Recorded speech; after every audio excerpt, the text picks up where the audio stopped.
The factor has not acknowledged you, and there you are ignoring your bodily collapse to force the thing into submission. You don't think that's an insult to us who reached our seats by way of proper process? That it doesn't wound the unwavering speck of pride I have in myself? In line with the swing of Juice's arm, Regulus's face rebounds. His neck rotates as if he's been punched, but when he promptly returns his head to proper position, not a trace of the blow besmirches his face. He simply furrows his brows in displeasure, undefended, as the consecutive punches proceed to batter him. Echidna, I don't think staying here will show us any particular developments. Juice's offensive to Regulus defensive as he mercilessly repels the attacks. Emilia watches her old friend staking his life in the battle, when Echidna addresses her from behind. Emilia glances back, glaring the expressionless witch. Emilia, you're telling me to leave? But look at what happened to Juice, how frantically he's trying. Echidna, though, the question of whether his efforts are going to reach a desired result does leave some room for debate. And unfortunately, I have no intentions of debating with you. It doesn't interest me to torment the weak, and hearing even one extraneous syllable out your mouth is the pinnacle of unpleasant. Emilia, then it should be fine for us to stay quiet and watch. I'll remain here and see Juice's resolve through to the end. But when she goes to make that assertion, Emilia's own heart keeps her from saying anything. The hand fails to touch anything at her chest, and so she recalls why she came here. It was to challenge the trial and overcome her past, is why. Emilia is currently witnessing her legitimate past, which she wanted to forget. Juice's fight here assuredly did happen, and perhaps its outcome is what she ought to watch over, rather than what became of Fortuna and young Emilia. But that would be taking Subaru's feelings, having seen her off, and Juice's feelings, having attempted to secure Emilia and Fortuna's escape, and betraying both of them. What happened to Fortuna and Emilia after Juice presented them their escape? She needed to unearth more of her slumbering, unrecovered past, and reveal the answer. Echidna, it seems like even your deficient brain can understand which decision is wiser. Emilia, you're right. Let's follow me in, mother. Will Juice? Echidna, don't worry, it's a battle between cardinals of sin. The scales won't tip in either of their favors so easily. It's another story supposing that someone else joins the fight, but it's inconceivable that she would involve herself in battle anyway. The ferocity of Juice and Regulus fight compounds. Blood trails from Juice's eyes, his nose, his mouth. Correspondent with the escalation of damage ransacking his insides, the unseen destruction he manipulates shoots up in accuracy and force. But Regulus remains so unchanged and ordinary that it's abnormal. Even with the destruction showering his undefended form, he merely stands there with a bored expression, looking down upon Juice's resistance. It practically feels like, if he chose to go on the offensive, the situation's trend would instantly shift. Pandora, how? Echidna's gaze spears through to Pandora, heart racing and expression aroused. Indeed, it seems that she is not going to involve herself in the fight. A beautiful girl faced with an abnormal battle, panting rather sexually, leaving all that strangeness aside. Echidna, I'm changing the scene. To you and your mother, escaped into the forest. Emilia, OOP. Echidna raises her hand and clicks her fingers. Everything in Emilia's vision warps as the forest scenery shifts, the false feeling of the ground beneath her feet being covered over with something new abruptly leading her to stumble. She raises her head. No destruction has reached this section of the forest, this familiar spot. No. Mother, no. Please don't leave me. Hearing the shrill voice of a crying child, Emilia jerks her head up. What she faces is a familiar tree with its inside hollowed out and repurposed into a room large enough to shelter a small child, what herself and her mother called the princess room. Fortuna and crying young Emilia are conversing outside its entrance. Emilia clings to Fortuna's chest. Fortuna grasps her daughter's shoulders and frantically, Fortuna, please listen to me, Emilia. Everything's okay. I'll come, yes, I'll deal with this quickly and come right back. So please stay hidden here while I'm doing that. Please. Emilia, no. I don't wanna. Mother Fortuna, you're making a face like Juice did. Like Juice did, what are you gonna do? Leaving me, what are you going to? Amelia's little hands cling desperately to keep her mother from escaping. Fortuna should be easily capable of untangling herself from a child's grip if she wanted to. Her reasoning for not cruelly untangling herself from Amelia's hands is evidenced by her amethyst eyes as she gazes at Amelia. Fortuna is Amelia's mother. So she cannot bat away the hands of her crying, clinging daughter. Amelia, don't leave me. Let me be with you. I won't tell lies anymore. I won't break promises. I'll be a good girl, I'll be a good girl, so don't leave me.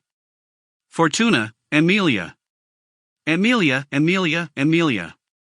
Not wanting to be separated from her mother, and willing to sacrificing everything so that she does not have to separate from her mother, Amelia shrieks. Fortuna, her expression breaking down with emotion, hugs her daughter tight. If she does not press her daughter's face to her chest as she is, she'd see it. Her daughter would see her mother's expression, see the overflowing and unceasing tears, see the teardrops wetting her mother's cheeks. Amelia, mother, Fortuna.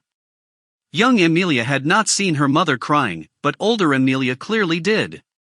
Amelia had never imagined that her perpetually noble, marvelous, strong, respectable, not even weak in the slightest mother, had ever been so wounded and assuaged with sorrow that she cried such feverish tears. As she watches her mother cry, the onlooking Amelia hits her limit. Unable to put her hands to her cheeks in time, the tears in her eyes arise one after another. Having seen this, having seen her mother's face in this instant, she understands. Not that she had ever doubted it, but truly in this second she is again convicted. Amelia, Mother Fortuna, was my real mother.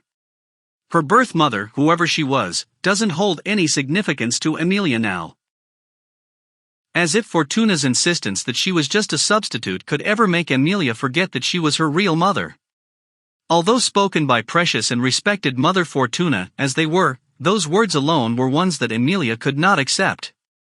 Amelia, I love you, Mother Fortuna. As if anyone could say anything to make this feeling bend, Fortuna-sama. A man's voice calls out to Fortuna from behind as she holds Amelia close. Fortuna wipes her face with her sleeve, hiding her torrent of tears as she turns to face the speaker. Her gaze lands on an elf man in lightweight dress. He is one of the elves who lives in this village, and someone who Amelia knows too.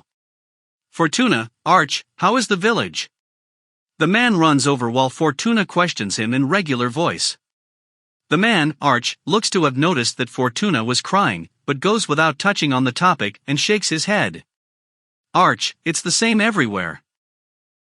The cardinal's subordinates and the village's men are reciprocating the fight, but Fortuna isn't looking good then. Fortuna lowers her gaze, biting her lip at the poor state of the battle. Amelia looks anxiously up at her mother, saying nothing as she grips her clothes and trembles. Arch notices her shaking. Arch, it's okay. You don't have to be scared, Amelia.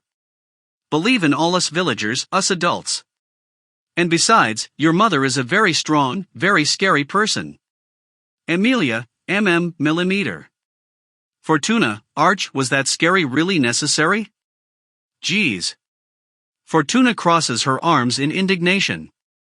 But she does nod to Arch's indirect words of consideration, we can't stay utterly pessimistic about this, and gazes at the princess room. Fortuna, hiding her here won't work anymore, will it? Arch, frustrating as it is, staying in the forest means they'll find her before long. Could their goal be? Fortuna, the seal deep in the woods, likely. Where did they find out about it? And even that woman. Fortuna seems to have particular hostility toward Pandora's presence, as she bites her lip in frustration, before giving a strong shake of her head. Fortuna, it's fine, but anyway, I'm going. I'm the strongest fighter in this forest, this isn't the time for me to be dragging feet over here. Arch, no. We will be the ones to fight. Fortuna-sama, you take Amelia and exit the forest. Fortuna, what will running away accomplish? Have our peacelands stolen from us, that logic isn't going to stop me. Us losing isn't the problem here. The problem here is having them disclose the seal. Fortuna beats back Arch's yells with an even stronger tone. And, embarrassed that she snapped back at him, Fortuna, I'm sorry. Fortuna, I know you resent me. There was honestly no reason for all of you to get wrapped up in this. When Amelia and I came, placed burdens you didn't need. Arch, no. As if there could possibly be any one of us who thinks that. Fortuna, Arch. Arch responds ferociously to Fortuna's regretful voice, as if this alone is something he must not allow her to say. His face reddens, his long elfin ears tapering back in fury. Arch, please stop constantly excluding us from your problems. With our long lifespans, perhaps it may have only felt like the blink of an eye, but even so. We spent the same time together, saw the same things together. Have you forgotten that? Fortuna says nothing. Arch, who could possibly think ill of you? When we have great debts to you, your brother, to Amelia's mother, how could you ask that we shamelessly forget what we owe? His emotions detonating, Arch pleads Fortuna while practically in tears. The yet young elf breathes raggedly as he falls to his knees, sniffling as he looks up at Fortuna. She closes her eyes in silence. Fortuna, I'm sorry. Once again, I've invalidated the family I live with. Arch, Fortuna-sama. I may have, said too. Fortuna, no, it was important that you did. I'm sorry, Arch. And thank you. Fortuna gives kneeling Arch her thanks, and presents him her hand. After a moment of hesitation, Arch takes Fortuna's hand and quietly stands back up. Fortuna turns to face Amelia. Fortuna, Amelia. Your mother has an important role she has to fill to protect everybody. We're going to be separated for just a little bit. Amelia, Dante, mother. Fortuna, please. It's only for a little bit, so please listen. Go with Arch and leave the forest. This forest is going to be so dangerous soon. Speaking to Amelia, who borders on tears as she shakes her head, Fortuna glances back to Arch.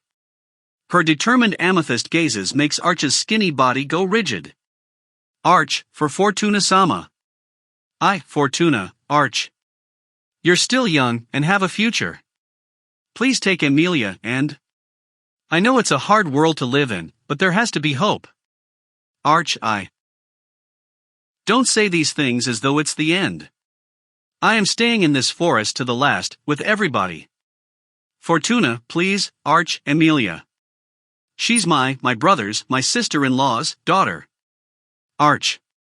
This was merely the voice of a frail woman, absent of Fortuna's strength and nobility. Hearing the voice of this woman and mother, Fortuna, tears streamed down Arch's face. Arch buries his face in his hands as he sobs. Arch, it isn't fair. When you hear something like that, you know it's impossible to refuse.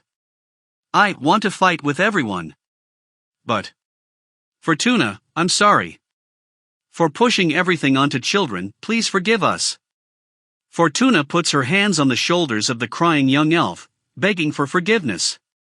Arch says nothing, but accepts Fortuna's request.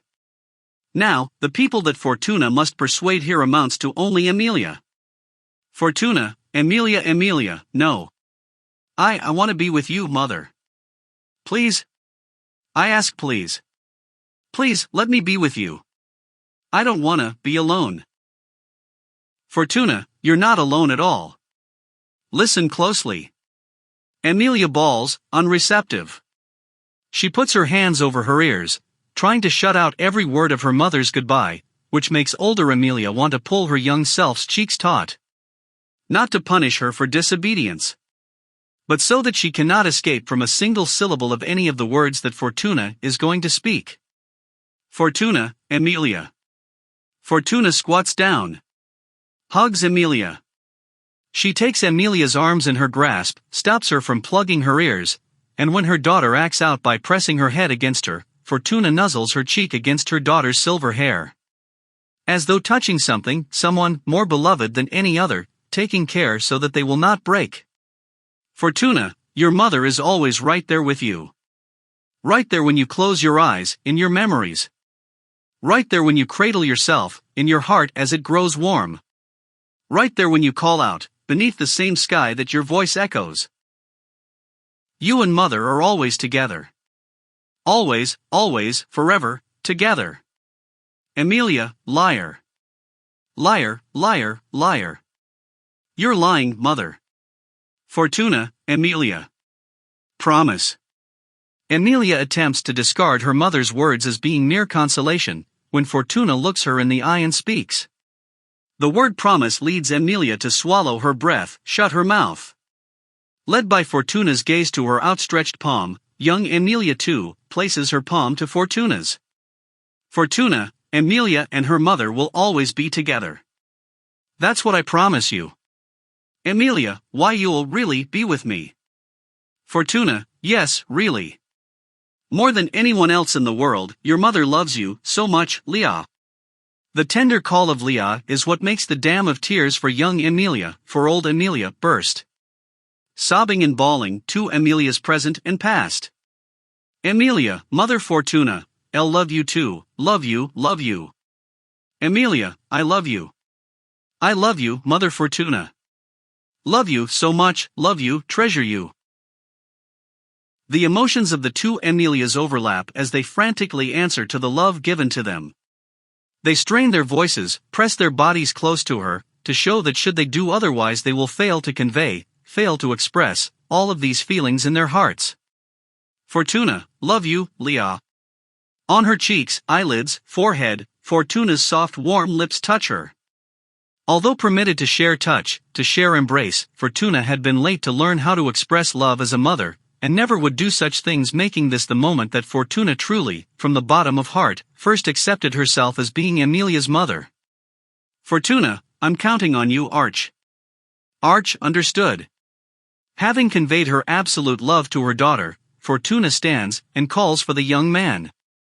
Arch receives the bawling Amelia from Fortuna, holds her firm, and gives Fortuna one big bow of his head. Fortuna, get away safely. Arch, I will. Yes, I will. I won't let Amelia. Won't let this girl be hurt by anybody. Fortuna's cheeks relax in relief. She points to a road deeper into the forest. Fortuna, that way. I'm begging you. Arch breaks into a run, toward where Fortuna is pointing, saying nothing. In his hold as he sprints through the forest, Amelia peeks her head out from behind his shoulder to sight her mother as she grows distant. She cries out, but makes no sound.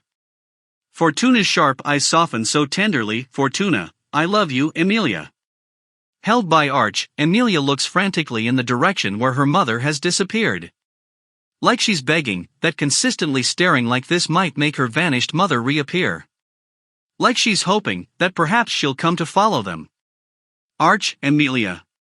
Amelia's stubborn spirit communicates well to Arch as he holds her small form. Arch's face turns into a mess as he considers what to tell her young heart, having undergone separation with Fortuna. Echidna, I'm surprised. Says Echidna to Amelia, the two running side by side in pursuit of Arch. Still affected by the parting with her mother, and not quite suppressing her weeping, Amelia questions Echidna using only her gaze. The white-haired witch shrugs. Echidna, that you didn't stay behind there, and followed your past self without hesitation. I was certain that it'd be like before when watching Sloth, that you'd protract the scene with your mother so girlishly. Amelia, I know I told you before. I'm here to watch my past through. Mother and Juice and everyone, that's why they. Echidna, MMHM. Said something unasked for, didn't I?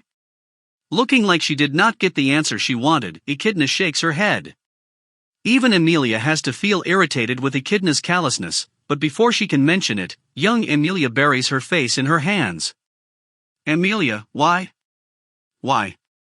How come this happened? It's because I broke my promise, and left the room. Arch, no. No, Amelia. It's not your fault at all. It's not Fortuna-sama's fault, it's not anybody's fault. There's no need to blame yourself. Amelia, but then, how come? How come we're separated? Mother and Juice too, how come do they hate me? Heaps of people, hate me so, this S. Wyatt. Her incredibly sudden parting with Juice and Fortuna has cornered Amelia's heart right to the precipice of breaking. Thinking back on what foreboded this situation, and on her own actions, young Amelia sinks into a sea of self-invalidation. She broke her promise. She left the room she wasn't meant to leave. She knew about the seal she wasn't meant to know about. It looks like everything that caused this started by her own deeds. Amelia, should I've stayed in the room? If I did, would nobody be gone, and I could be with everybody? Amelia. Amelia, was I a bad girl? Is everybody in the world going to hate me, and I'll be alone? No. No, Amelia. There's nobody out there who hates you. The world isn't here to hurt you. The world's here so that everybody can celebrate you. Arch frantically tries to persuade the bawling Amelia. Part of is an attempt to stop Amelia's crying, but a larger part is much like a wish because he himself would like to believe it. Arch's shouts strike older Amelia's heart. It wasn't just Fortuna and Juice. He and the other villagers had all protected her, loved her, reached out to her to make sure she wasn't alone. It was not until this exact instant that she truly remembered. It had always been like this. You over there. With a sharp shout, somebody slinks into the space before Arch as he runs. The black-robed character bounds out from a gap between the trees, which prompts Arch to stop immediately, and for his gaze to grow wary. But the man raises his hands in response. Man, wait, don't panic. I'm one of Cardinal Romani Conti's fingers. Arch, the Cardinals. Hearing Juice's name from the puffed man in the robes makes relief arise on Arch's face. The man approaches after seeing Arch lose his wariness, and notices Amelia. Finger, that girl, then, Fortuna-sama couldn't possibly be. Arch, there's no need for concern. She has merely entrusted me with Amelia, and left us together. Fortuna-sama is the most skillful of any of us in the village. She will surely defeat the trespassers, and... Finger, though I find this hard to state, I'm afraid that's a difficult prospect. The man lowers his gaze, his voice weak. Arch raises his brows.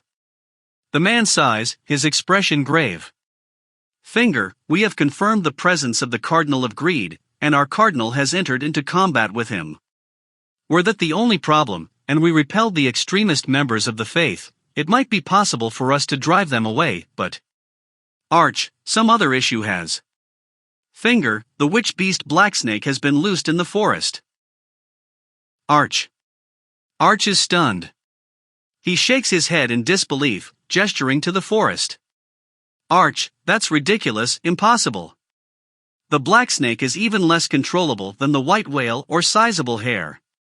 It's not the white whale, under Gluttony's command, or the sizable hare, whose course can be guided. The Blacksnake is just a natural disaster which listens to nobody. A catastrophe among catastrophes. How? Finger, the witch cult's Pandora-sama has accompanied him. Pandora-sama cannot go so far as to control the Blacksnake with her authority, but she can lead it to a destination. Arch, Pandora? That isn't a name I've. Finger, she exists in secrecy. In the witch cult she is taboo not to be spoken, neither by the Cardinal's faction of moderates nor by the extremists. Now she has come here. Arch's shock keeps him from saying a single word. Arch's failure to sink into despair results from the heartbeat of the life in his arms. Results from his knowledge that he is not permitted any pessimism. Arch, Fortuna-sama has stated that I am to lead Amelia to her escape. Regardless of what may happen to the forest, this girl, this hope, must be protected. Finger, I will accompany you. Although I cannot say how much this frail person of mine can assist. Arch's persistent will to fight leads the man's crestfallen look to recover into determination. He casts his robe open, revealing rather stout muscled legs, and for his age, breaking into a run as he takes the lead along the path out of the forest. Finger will proceed while taking care to avoid the extremists. Now, if we can just exit the forest, prospects should be brighter. But in that exact instant, something entangles the leg of the man in the lead, leading him to fall. He topples onto his side as Arch cries out and panically runs toward him. But the man shouts to the approaching Arch, "Finger, stay back." Arch. "Finger, my blunder." But to think it came so quickly. The man uprights his fallen body. But, upright himself is all he does. His legs, for some reason, do not move an inch. Beneath his overturned vestments marks like black burn wounds besmirch his exposed shins. "Finger, it's the vile tongue of the blacksnake. Flee." Arch, but. "Finger, I am already beyond saving." The man's face rapidly begins to change in appearance. His skin from the neck up steadily drowns in dark, mottled marks, the eyes of his gentle-looking face bulging open, eyeballs close to falling out as his face sinks in. His fingers claw at his mottled neck, his mouth spilling massive quantities of yellow froth. "Finger, GHB, BGBHGH, OGB, BGH." Immediately following his agonized moan, his eye sockets, his nostrils, his ears, his mouth, every single orifice begins leaking with dingy blood, strangling his life to nothing as it gushes away. While of course it goes for Arch, with Amelia also being subject to witnessing the pitiful death, neither can keep their usual composure. Even Echidna's expression looks scrunched up in pain. "Arch, potpourri of pestilence. Which beast of blight, the blacksnake?" His voice strained, Arch states the name of the man's killer, the beast. While surely it could not have been in response to that call, a forest silent, but for Arch and Amelia's breathing abruptly becomes host to another noise. The slopping of a large animal licking its lips. The slithering of something long and thin slinking across the earth. The noise is on a ridiculously incorrect scale, and it's hard to really pin down. But it almost resembles the noise of a serpent faced with prey, its tongue flicking out, as it squirms across the dirt. Arch, fuck. Having guessed the true identity of the sound, Arch realizes that himself and Amelia are right in the middle of the blacksnake's hunting ground. Although aware that yelling only acts to their disadvantage, he has to yell. He can think of no other methods to rebel against the thing. Although unsure of where to run, Arch sprints away from the man. He has not a single thought for Fortuna's directions anymore. Right now, he must escape from this threat. Must protect that what must be protected. The frantic resistance of that young elf Arch, Og, is cruelly crushed as a vile, black tongue ensnares his right ankle. The areas of bare skin which the tongue licks are besmirched with dark, mottled burn scars. The instant he sees it, Arch aims his open palm at his foot. Arch, Fula. Without hesitation, he fires a blade of wind to sever his scarred leg from the shin down. He loses his footing and props his falling body on a tree trunk. Blood spurts from him, the agonizing pain soldering his brain as he endures, gritting his teeth so hard that they fracture. Arch, Huma.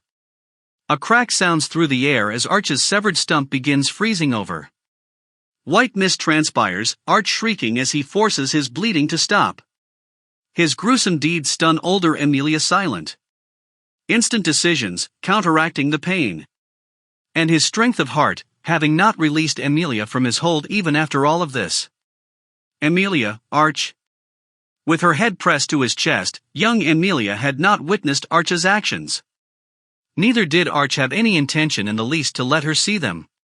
Even with his face covered in cold sweat, he gives Amelia a clumsy smile. Arch, it's nothing. I'm all fine. Although his speech falters, Arch replies so as to not let Amelia sense anything is wrong. But cruel fate laughs ever on at the spirit of this noble man.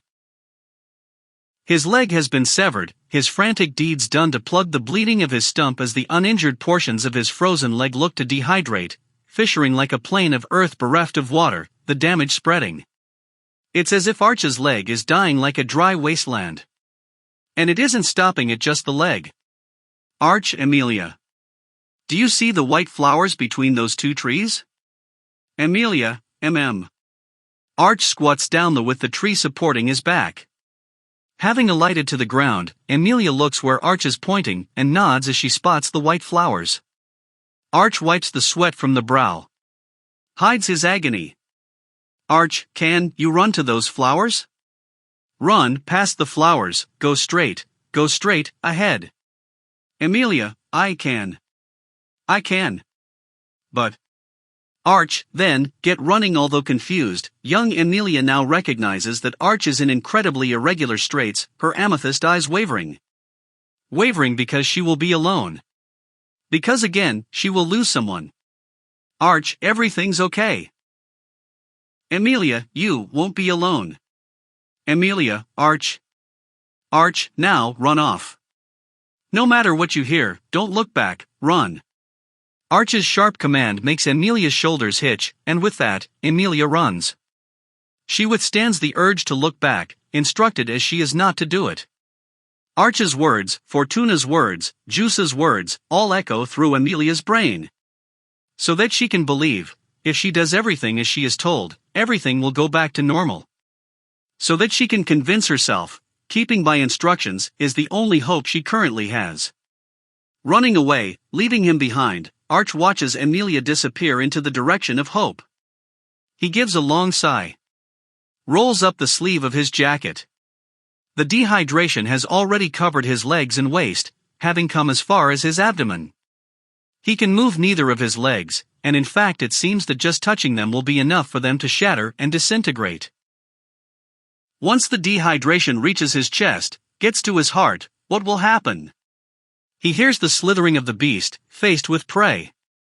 He hears a slithering noise like it's plotting to take the fleeing girl, the forest's hope, the significance of Arch's expenditure of the faint life he had left, and steal it. Arch, like anyone could let you get away. The slithering stops its retreat. As if it has regained interest in the still living prey. The noise approaches. Meaning, although he senses that end is approaching, Arch's cheeks relax.